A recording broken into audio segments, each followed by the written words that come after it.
Hello folks, this is Aitanansha from inspiredtorise.com and today we are going to talk about the Infinix Smart 2 smartphone. So guys, let's begin. Next level.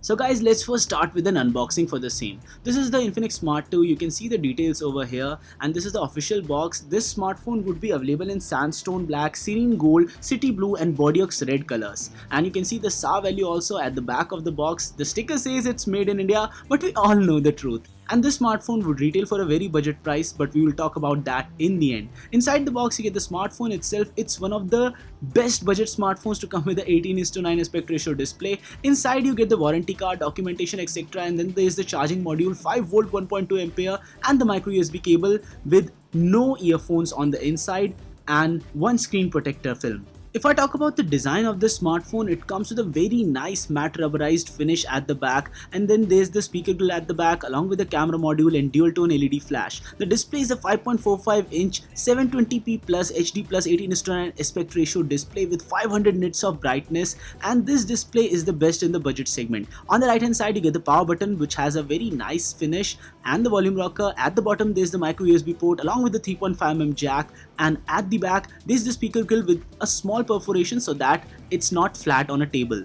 In the front there's the front camera along with the dual tone LED flash, and there's a dedicated micro SD card slot with this phone. It has a 3050 mAh battery, and the best thing about this phone is that it's a dual SIM dual VoLTE phone, so you can use Geo in both the slots. It comes with a Mediatek 6739 chipset, 1.5 GHz quad core chipset, Power VR GPU on the inside, 2 GB of RAM, 16 GB of internal storage. The front camera is an 8 megapixel one, the back camera is a 13 megapixel one, and inside you get only 10 GB of free storage. USB OTG is not supported on the smartphone. And if I talk about the sensors, there's no gyroscope sensor and no compass sensor present on this smartphone, which is one of its biggest cons, but it's a budget segment device and it has a score of 44,199 on the Antutu benchmark. Similarly on the Geekbench benchmark also, it scored quite low, and that is to be expected from a budget smartphone. If I talk about the gaming performance, this smartphone was able to play PUBG on lowest possible settings, and even then there was quite a lot of lag,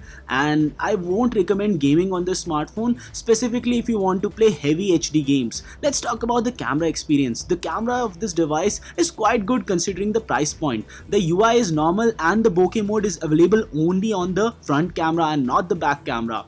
After the OTA update, the pictures were a little bit better, and these pictures are also quite representative of the quality of the smartphone. And if I talk about the dynamic range, etc., it's all on point considering the fact that it's a budget smartphone. Even the bokeh pictures were quite good considering the fact that it's quite a budget smartphone and the overall price is also very less. If I talk about the video quality, it was able to shoot up to 1080p HD videos both on the front and the back camera. There is no stabilization at all. The focus locking is not on point. The exposure is not on point, and that's to be expected from a smartphone like that, which is like really so cheap. And the details are not present on the front camera if I talk about the video samples, and you might be better off with another phone if you want something specifically for video purposes.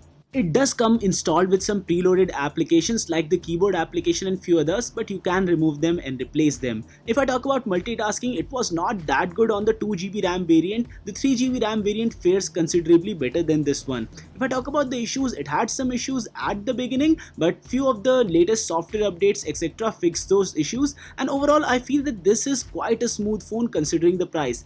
It also has face unlock, which is really fast. 0.3 second is the face unlock time, which is claimed by these guys, but I found that it was almost comparable to the original claimed speed, and it's very fast considering the fact that this is a budget smartphone. And now let's test the audio playback of this smartphone.